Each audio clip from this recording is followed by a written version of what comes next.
because the concealer with a small brush went viral, we are going to do a do your concealer with the smallest brush you have challenge. Step 1, apply concealer only on the areas where you have redness or discoloration or breakouts.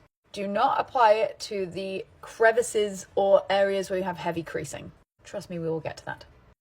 Okay, so just a few little dots of concealer. Also, do not go right under your lash line because that is not necessary, and I will explain why shortly. I'm going to go right here, just a little bit.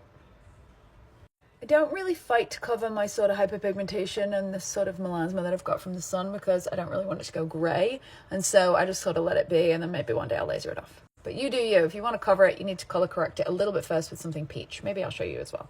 I'm going to use a tiny bit of this lipstick here for the peach tone. You can use a tiny bit of blush if you would like, but I'm just going to dab this on first and then just leave it alone for a moment. And then I'll blend in the extra with my fingertip and then just pop a bright concealer over the top. Let that settle for a moment and do not touch it. I've done these two areas already. Now, for the rest of the face, I'm taking my teeny tiny brush. This is my Spectrum Collab brush number 17. And I'm going to use this little brush to sort of blend in those little area placements of my concealer. The concealer that I used was the Mario Surreal Skin Concealer in the shade 180, one of my absolute favorites. Also, Shiseido Synchro Skin in 201 is another favorite of mine. That's the one I actually used right there because it's a tiny bit brighter.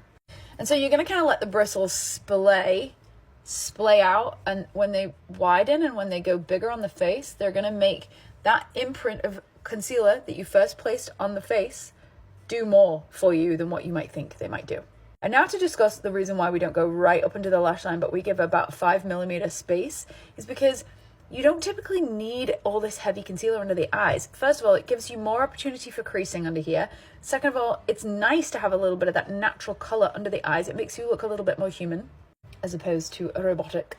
And actually, when I'm done doing this, I'm just going to show you what concealer all the way up to the lash line does look like on me so that you've got some frame of reference. Anyway, I'm just sort of blending it in, persevering. This really, I'm 2 minutes, 22 seconds in right now, and this is me talking to you, but I could have done this in 35 seconds. I'm blending in those areas where I started, but then what's left in the brush is going to go over the lid to just neutralize that redness just a little bit. I have a little bit of a microblading tattoo scar there that I'm going to erase with my concealer. Brighten it up. Yesterday I also spoke about how you can prime with anything, and you can technically change the foundation or concealer like coverage and finish depending on what you put under it. You can take a matte foundation and make it dewy as hell based on what you prep with it. And the same goes for a shiny foundation. You can make it matte by not over priming and prepping the skin with shiny things, and then you can powder it like crazy and it will be a matte foundation. And I say that not to confuse you, but I say that to empower you to make your product do what you want it to do. I hopefully am here to aim you with the tools and the knowledge to know what to do. All right, so what's left in this brush is going across the lid to just neutralize the pink, but I don't want to completely flat out my skin. And now what is left in this brush, even though there might not seem like there's much, will conceal the side of the nose perfectly. You see? Actually, this side needs a tiny bit more. But the beauty of makeup is you can always add a little more. And the truth of the matter is that it is easier to add more than it is to take product away. This is a technique that I call priming the brush. So by getting this product into the brush, it allows for me to apply that product down the side of the nose, all the while not getting too thick of a coverage. If I was to have gone like this on my nose, right? This takes longer to blend and also it sits on top of the pores versus me blending it seamlessly like I did on this side. So like I'm still here. Still not crazy amount of time, but it's longer. Now I'm going to just gently press and tap over that little melasma spot, but I'm not going to overblend because you don't want to take any of it off as you're blending it in. Now to just give you that sort of example of concealer all the way up to the lash line, like you may have done or seen, but already it looks quite stark and quite strange.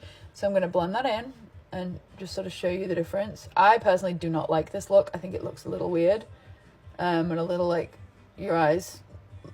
I can't explain the words that I'm looking for, but like I don't think that looks nice at all. I think this looks way more fresh.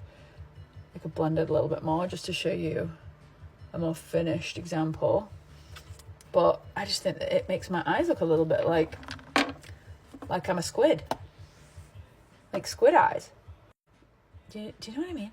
You might not know what I mean, and you might think this side looks better, which if you do, then you should do that. I am not here to police anything you do. I am here to guide you and to give you the tools. And if you want to do a concealer lip, this is the perfect amount of what's in the brush. And then you can go in with your lipsticks and things. Okay, I gotta take this off. If you found any of that helpful, please do let me know in the comments below. And thanks for hanging out with me for these 5 minutes and 20 seconds.